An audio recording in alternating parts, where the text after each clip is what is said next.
Jaksa Agung Muda bidang tindak pidana khusus terus mendalami dan mengusut kasus korupsi pengadaan pesawat udara di PT Garuda Indonesia. Dilansir cnnindonesia.com, Kepala Biro Humas KPK Febri Diansyah mengatakan bahwa ada indikasi suap lintas negara dalam kasus itu dan nilai suapnya mencapai jutaan dolar Amerika Serikat. Pada tahun 2022, kita semua digemparkan oleh kasus dugaan tindak pidana korupsi terjadi di maskapai plat merah PT Garuda Indonesia. Menurut Jaksa Agung, menyebut tindak pidana korupsi yang merugikan negara senilai 8,8 triliun tersebut menyeret dua orang tersangka baru yang terlibat, yaitu Direktur Utama PT Garuda Indonesia Tbk tahun 2005 sampai 2014 berinisial ES dan mantan Direktur Utama PT Mugi Rekso Abadi berinisial SS. Oke guys, jadi di sini kita sudah bersama salah satu teman kita yang akan diwawancarai. Ini dengan Mbak. Halo semuanya, perkenalkan aku Nur Fadila Ramadhani, biasa dipanggil Dila. Aku dari SI 25. Nah, oke. Di sini kamu udah tahu kan soal kasus maskapai Garuda yang korupsi ini. Nah, gimana sih reaksi pertama kamu waktu tahu kasus ini? Jujur sebagai rakyat Indonesia pastinya kaget dong, kok bisa-bisanya gitu loh.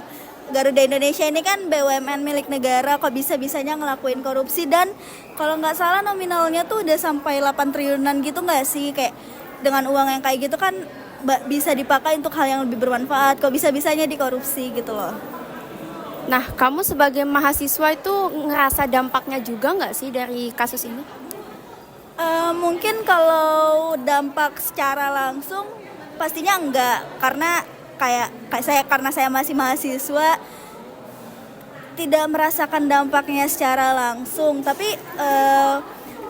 sebagai mahasiswa juga mungkin duit-duit yang tadi 8 triliun itu tuh bisa dipakai untuk hal yang lebih baik, kayak misalnya bisa digunakan untuk UKT mahasiswa untuk membantu meredakan UKT, terus juga bisa dipakai untuk hal yang lebih baik lah pokoknya, dibanding kayak dikorupsi untuk yang dipakai ya mereka-mereka aja, terus kayak gunain uangnya uang haram juga gitu loh.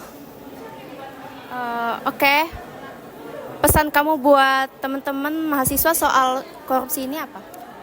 Ya kalau bisa yang pasti jangan korupsi lah teman-teman, karena kan kayak kalau korupsi juga apa sih yang kalian dapat paling ujung-ujungnya juga di penjara gitu loh, gitu sih. Paling. Oke, makasih ya untuk waktu wawancaranya, semoga kasusnya beneran tuntas ya. Makasih. Di sini saya sudah bersama salah satu mahasiswa dari Institut Teknologi Kalimantan yang bersedia untuk diwawancara.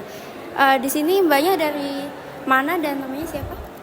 Mutiara dari program studi teknologi pangan angkatan 2025. Nah, oke. Jadi saya mau nanya nih, kan mbaknya udah tahu nih soal kasus Garuda Indonesia, pesawat Garuda Indonesia yang korupsi. Gimana sih reaksi pertama kamu waktu dengar ini?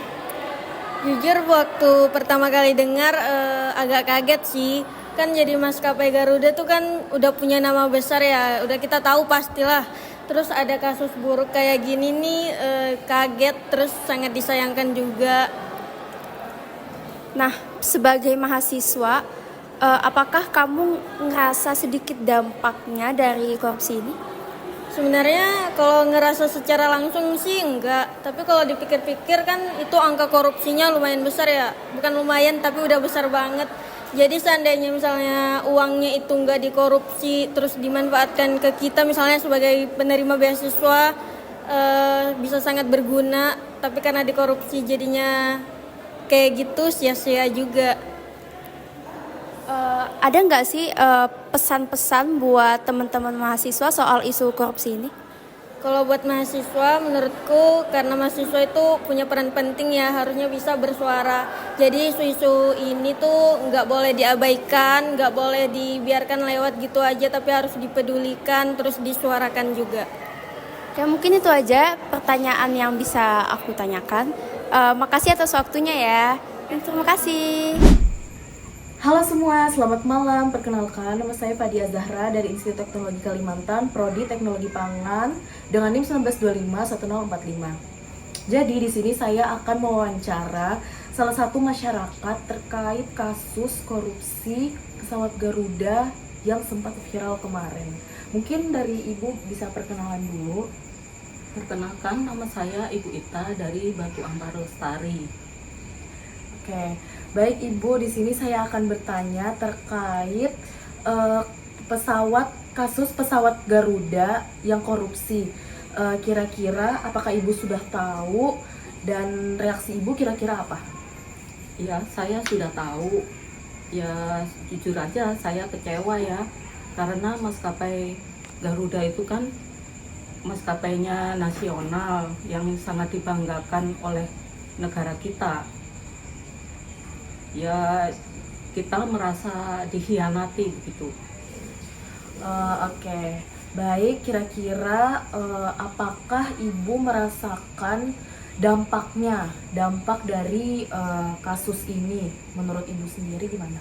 Cukup terasa dampaknya ya, karena harga tiket semakin naik, otomatis kita sebagai orang yang kurang menengah, masyarakat menengah ke bawah itu kan susah ya untuk cari tiket yang lebih mahal gitu, jadi kita mencari yang lebih murah gitu. Jadi lebih milih yang Iya. terjangkau gitu Iya, ya? iya, itu yang lebih terjangkau. Baik Ibu, mungkin ini pertanyaan terakhir dari saya.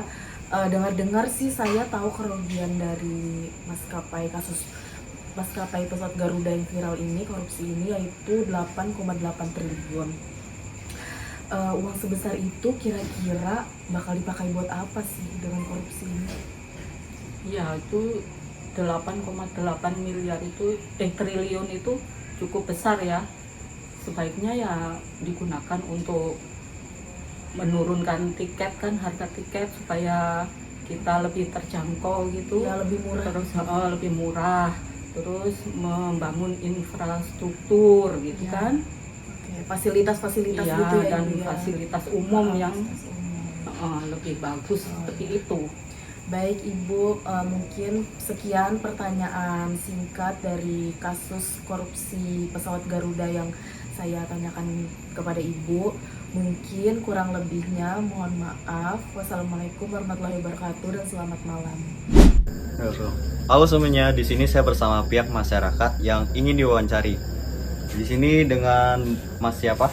Saya sendiri Daniel. Oke, saya ingin nanya nih Pak, apakah Mas tahu soal kasus maskapai Garuda yang korupsi? Gimana reaksi pertama Mas waktu dengar? Untuk kasus itu saya udah tahu, dan untuk reaksinya saya tidak terlalu kaget karena hal itu terbiasa terjadi di negara kita. Oke. Terus sebagai masyarakat, apakah Mas merasakan dampaknya? Untuk dampak, ya saya merasakan kerugian terhadap perkembangan negara kita, yaitu karena kasus tersebut udah sering terjadi dan kasus tersebut yang menghambat perkembangan negara kita. Oke. Kerugian negara sampai 8,8 triliun nih. Menurut Mas, uang sebesar itu harusnya buat apa sih? Uang sebesar itu harusnya dipakai untuk anggaran yang lebih penting lagi. Contohnya seperti pembangunan dan kebutuhan negara lainnya yang yang membantu perkembangan negara lebih cepat. Oke, terima kasih Mas sudah diwawancara.